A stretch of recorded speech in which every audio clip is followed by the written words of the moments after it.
Yo, what's going on, Big Stepper? So, most athletes, they spend years honing their sport or their talent, but when the game ends, they have no idea what's next. Now, this is less of a money problem, right? Like, the real deeper issue here is way deeper than money. Most ex-athletes, they're struggling with identity, purpose, and just overall transitioning their skills from athletics into the real world. Like, imagine if you spent your whole life practicing something, doing something, and then all of a sudden you no longer do it, right? So if you're like 18 years old, 19-year-old, you know exactly what I'm saying. You spend years learning school, being a student, and then next thing you know, you're no longer a student anymore. And after stop being a student, you have to learn who you are after that. Who are you in the real world? Well, that same mindset or that same thing happens with athletes, but it's like 10 times as maybe 10 times as challenging because they not only were a student during that time, but they also, their identity was wrapped in learning how to be an athlete and learning how to be the best athlete that they can be. So once this is over, what do you do as an ex-athlete, right? What do you do with all that time that you spend, all the skills that you acquire? What do you do with it? Well, the good thing is it doesn't just go out the window. You can actually transition those skills into a business mindset. And personally, that's how I've been able to avoid the struggles of being an ex-athlete that's struggling after sports, right? So I've been able to transition my athletic mindset into business. And today I'm gonna go over 3 ways on how I successfully transition my athletic mindset into business. And the first one is pretty obvious, guys, it's persistence.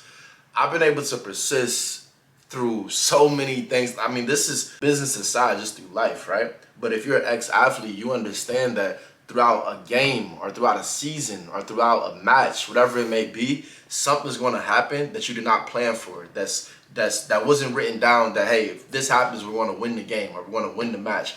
Something going to happen throughout that game process, 60 minutes, however long you're out there, something's going to happen that you did not plan on it. But in order for you to see what your ultimate result is, you got to persist through, right? You have to persist, fight through, and keep going, even despite things not going your way or things not working out how you wanted to at that very second. You have to keep believing that it will. That's the same thing as an athlete that it goes to with business. There's going to be things that happen in business that you didn't write down, that you didn't think of, that you didn't talk to anybody about, but it happened. And now it's your job to persist to still see your result through, right? Now, the next thing is, guys, understanding that emotional stability factor that comes from sports, taking that into business, right?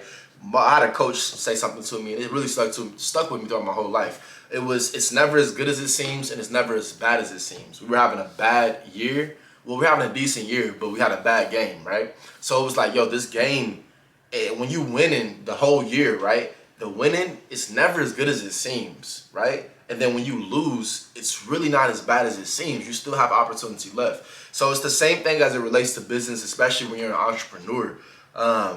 And you're, depending on what entrepreneur space you're in and how you get paid, right? But either way, when you're an entrepreneur, you may have a big deal that closes. You may have a big contract that you got signed. You may have something really great that happened, but you have to remember something that keeps you grounded, that keeps you hungry, that keeps you fighting for the next one is that it's not as good as it seems. Some stuff can happen right away that switches the whole subject, right?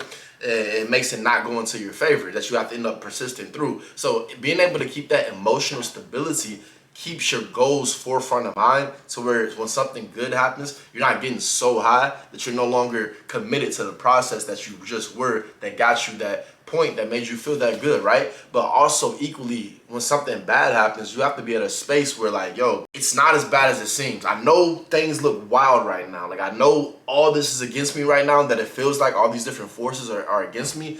But at the end of the day, it's not as bad as it seems. I still got that. I still got this. I still got my breath. I still got my mind. I still got my lungs. I still can do. I still can get the stepping. You still have opportunity just because you're still alive. You feel me? So being able to balance those two sides when things happen, it's a major difference when you're transitioning that into the field of business and especially into entrepreneurship, guys. And this last one is definitely specifically for entrepreneurs. As you guys know, athlete's entrepreneur, but guys, there's no E for effort, right? This is a results-driven world. And this is the biggest thing. If you're an ex-athlete, there's some people that, right, they maybe went to school. I mean, if you went to school, you couldn't just show up and get good grades, right? You had to learn, you had to study and do all that, right? But it's the same thing when you play sports. There were some kids that played sports and they just were great at showing up. They just knew that they showed up. You know, I got my E for effort. I got to talk to my friends. I got to chill with my guys. I got to, you know, chill with my girls. I have to do the social thing. I'm good. I got to E for effort. I don't need to play. I don't care if we win. It doesn't matter to me. Guys, if you are a top athlete, then you understand that there were no E for efforts. No matter if you guys played your tails off, no matter if you practiced all year, no matter waking up at 4 a.m., no matter what you did, if you did not win, then it was, what is it actually for? You feel me? That's most likely how you felt if you were really somebody that really, you know, has your heart in the game and that you really was playing the game for the love of the game itself. Then if you didn't win, it's like, what the hell was I just doing everything that I just did for? What was I just waking up early for? What did I just do this for? What did I just do that for? If you didn't win, if you didn't get the results that you wanted, then it felt like almost a failure to you. There was no such thing as I got close, so we won. There was no such thing as, hey, I got close, so we still, you know, get whatever coach gave us when we win, right? You know, when you win, you get certain rewards. But if you got close to winning, you don't get that reward. You feel me? So it's the same thing in business, man. There's no E for effort. This is a results-driven world. Take that same mindset, and especially if you're trying to be an entrepreneur in this world, if you're trying to show up and, you know, collect a check somewhere, then by all means do that. You don't have to worry about pretty much the results that you get, because you're not eating what you kill, which, you know, everything works out for everybody. There's no right way or wrong way to do anything. But I'm just speaking on from athlete to entrepreneur aspect of things, guys.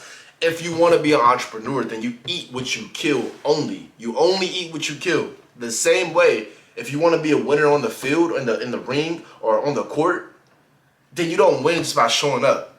You don't win just because you showed up that day. You don't get paid just because you showed up. When it comes to business, when it comes to entrepreneurship, right? When you play in this team, that team that you're playing, you don't win just because you're playing them. You win because you work your tail off and you fight to the last second, and maybe you even got lucky. But the fact of the matter is you won. And that's what matters, guys. The only thing that matters in business and entrepreneurship is that you win. No matter how you win, it matters that you win. Never forget that. And, you know, if you'd like to really hear more stuff like this, guys, if you're an athlete figuring out what's next going on, consider subscribing, because I'm breaking down things like this. You know, I'm breaking all this down every week. You know, till next time, and as always, you know what to do, get to stepping.